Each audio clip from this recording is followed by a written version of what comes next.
Climate disinformation online has many different faces. From oil companies trying to appear climate conscious on TikTok, to influencers spreading disinformation, to outright bonkers conspiracy theories aiming to discredit climate policies and sustainable solutions. Take the climate lockdown frenzy, for example.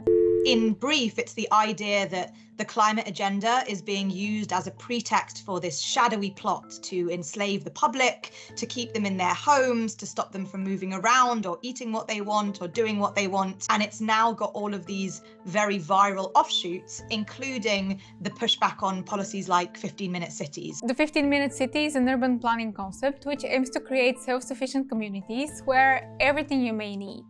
Hospitals, childcare, coffee shops, groceries and restaurants are all within a 15-minute walking distance. It was weaponized and distorted into this completely different concept around being imprisoned in your local community and not having wider freedom of movement, which had absolutely no connection to the original idea, or indeed the fact that it's already been implemented in some major cities, including places like Paris. The climate lockdown conspiracy is a relatively new one, and it mostly spread across the internet. And though climate conspiracies are nothing new, social media's inability to successfully filter mis and disinformation makes it a conspiracy hotspot. With social media, the barrier to entry for spreading and amplifying those campaigns and making them at the forefront of public life is very low, much lower than it would have been 10 or 15 years ago. It's not just social media. Most climate mis and disinformation since the 1970s has been spread by traditional media, as well as by governments and corporations. In a lot of countries, like India for example, this is still the case today. Traditional media in my country, India, is quite often owned by who's paying the most for advertising. Although they always say advertising doesn't impact the editorial team. It does. It really does. And then there are companies where majority of the stake is owned by a corporation, so they get a say in what gets printed and what are we talking about. And back home, this is majorly like national news or like mass media that people consume on a regular basis. The issue, of course, is not limited to India. The US is one of the most extreme examples of how climate change has been politicized to the point where whether you believe in the facts of the climate crisis is directly connected to whether you vote Democrat or Republican. It's really important to note that climate disinformation is not limited to conspiracies or climate denial.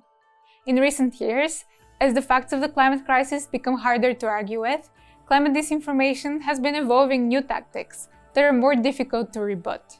One example is the shift from climate denial to climate delay. When it comes to discourses of delay, or delayism as it's sometimes referred to, you can distill it down to 4 key ideas. And the first is that climate action is too disruptive. It's too expensive, it's going to require too many systemic changes, it's going to affect your lifestyle, etc.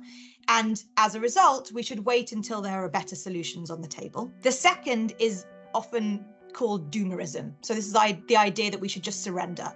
The climate crisis is too severe and all of the evidence is saying that it's unfixable, and as a result we should just stick with the status quo and enjoy life while we can.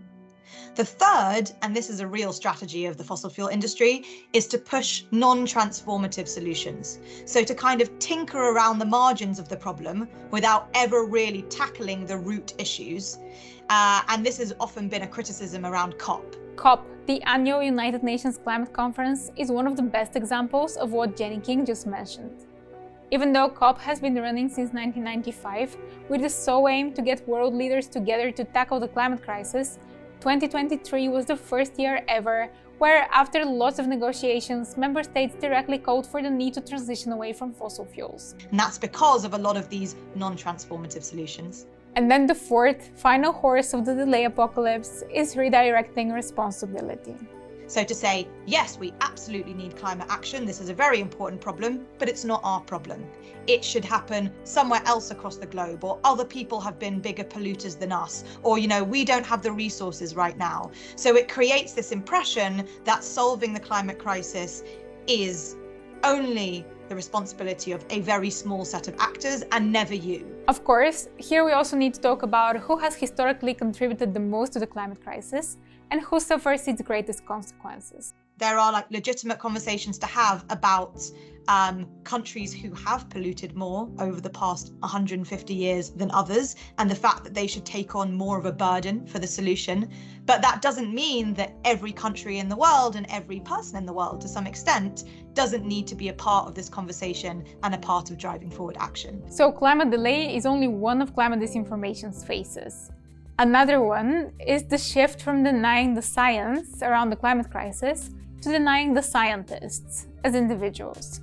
In the past, the most resonant idea was, well, we don't really know enough about climate change. You know, the modeling isn't comprehensive, and so we can't draw reliable conclusions. And as a result, we should hold off in making any hasty decisions about climate action. And if there were no reliable conclusions, that would mean that there's no reason why global leaders should prioritize climate action. And that was, the key fossil fuel narrative going all the way back to the 1970s and really defined policymaking and legislation for 40, 50 years. But as we already said, increasing climate disasters means it's getting harder to argue with facts. Now, people will say, well, maybe climate change exists. But anyone who is a spokesperson for the issue is actually working on behalf of these shadowy actors. So you cannot trust the scientists from the IPCC. You cannot trust experts from the UN. You cannot trust academics who have spent their whole career working on, Arctic ice melt or coral reef bleaching or greenhouse gases, because they are actually part of this plot. And this strategy is incredibly effective. If you discredit trust in the intermediaries, in the spokespeople for the issue, then you have no connective tissue between the public and those with the evidence and the facts. And at that point, you kind of have to completely remake the information ecosystem, because you no longer have anyone who can speak to the public and who will be believed and considered credible and reliable. But it's not all doom and gloom. Scientists are getting much better at communicating their findings to the public. And demystifying the scientific research is one of the strongest weapons the scientific community has against disinformation. One example is the Intergovernmental Panel of Climate Change, or IPCC, the United Nations' body assessing the science around the climate crisis. I think recently that stepped up. We have some very good, clear people who are able to communicate some very quite heavy, quite dry science behind that. And that has been very interesting. There's a lot of really good popular science podcasts now that enable a lot of facts and figures to be interpreted and show us how to go through. When I asked Dr. Erica McAlister if she thinks there are any particular misconceptions that make us more prone to believing conspiracy theories, she says, So the thing you've just said there in science is the word theory. And this is our biggest misnomer. So a scientific theory is one that's gone through a very rigorous process. It has gone through building up a series of observations. You go through repeatable experiments, and you're coming up with the same result again and again and again. So it's a scientific method. And this gives us a theory that which we believe is the truth. Now, we will work at it and it will continuously be worked on, but it is something we hold valid. Whereas to average people, a theory is just, well, it's my supposition, it's an idea. So it's very much untested. It may seem a bit too simple to even be worth pointing out. But sometimes keeping this plain distinction in mind is all we need to stay vigilant when encountering theories online.